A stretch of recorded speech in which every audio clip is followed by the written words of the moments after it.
నమస్తే, welcome to golden screens. Vinayaka చవితికి పోటీగా భారీ విగ్రహాలను ఏర్పాటు చేసి నవరాత్రి ఉత్సవాలను నిర్వహిస్తున్నారు. సాంస్కృతిక కార్యక్రమాలు, పూజా కార్యక్రమాలతో పాటు చివరి రోజు అన్న సమారాధన నిర్వహిస్తున్నారు. ఈ నవరాత్రుల్లో చాలా వరకు ఆడంబరాలకు పోవడం వల్ల లెక్కకు మించి ఖర్చుతో అది ఎలా భర్తీ చేయాలా అని తలలు పట్టుకుంటున్నారు నిర్వాహకులు. నేను చాలామంది దగ్గర విన్న మాట ఇది. విగ్రహానికి ఇంతైంది, లైటింగ్కి ఇంతైంది, కల్చరల్ యాక్టివిటీస్కి ఇంతైంది అని. కానీ వచ్చిన డొనేషన్స్ మాత్రం సరిపడా లేవు అని. నిజంగా దేవుడి పూజ ఇంత స్ట్రెస్ పెట్టుకుని చేయాలా? ఒక్కసారి ఆలోచించండి.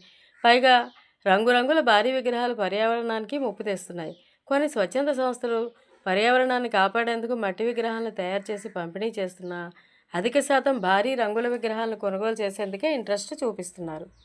వచ్చే సంవత్సరం వినాయక చవితికైనా మనలో కొంత మార్పు తెచ్చుకుందాం. ఏమంటారు?